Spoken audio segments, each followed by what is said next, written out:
From what I can remember, it was never a scary house. From the outside, it looked normal enough. A little one-story with a well-manicured lawn, fenced-in backyard and garage. It was owned by my mother's friend, who I lovingly called my aunt. As far as bad experiences go, I have none to recall prior to the day my aunt moved from the house. That day, however, is an entirely different story. My aunt and her husband had been on the rocks for a while, and I assume much heartbreak and harsh words had gone down within the house during their stay there. Maybe that attracted the spirit, I will never know. I don't recall much about the day my aunt and mother packed up the house, but I do remember being asked to go into the spare bedroom and retrieve some blankets. Now, the spare bedroom was a little secluded room in the front of the house that was accessible only by going down a hallway that also doubled as the laundry room.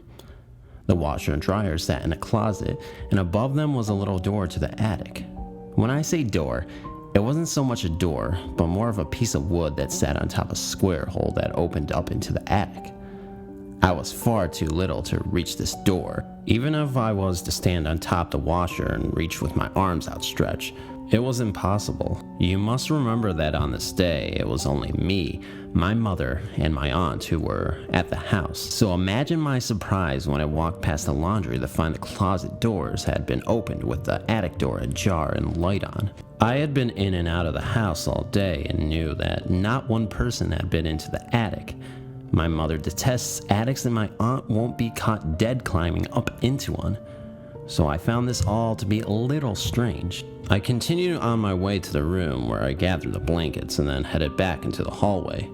As I was leaving, I looked up into the open attic and there appeared a man. To this day, his appearance has always baffled me, for he was not so much a man, but an elf-like creature. He wore his hair long, and over it was a pointed hat. His clothes were tattered, and I can remember them being green. His skin was brown, and his eyes black. He was small. I don't want to say a midget, for I mean to offend no one, and so for the sake of being politically correct, I will just say that he was no taller than 3 feet. He was not a lean creature and was actually quite round about the middle. He sat hunched over the square opening of the attic, looking down at me with a malicious grin. "Come here, little girl," he said, to which I did not respond. "Little girl, come up here." His voice was a harsh one, high-pitched, but at the same time, deep and threatening. Even as a child, I knew that what I was seeing was not human, and it was not good. I stood there in sort of a paralyzed state, staring at this thing in the attic for what seemed like an eternity, while he again and again repeated, "Come here, little girl. Come up here, little girl." Then, as if my brain was finally able to get through to my feet, I ran. I believe I would have ran through a wall of linebackers to get out of that house.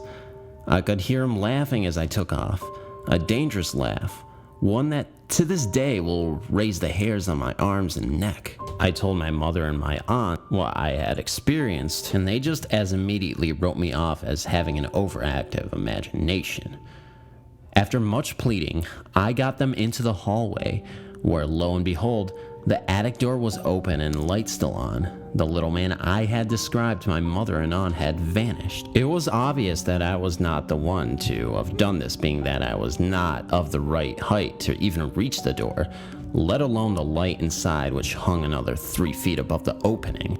Needless to say, the packing was left unfinished, and the 3 of us promptly left the house with a phone call to my aunt's ex, informing him he could finish emptying the house himself. Whether my mother and aunt believed my story, or thought that a crazy person had taken residence in the attic, I don't know.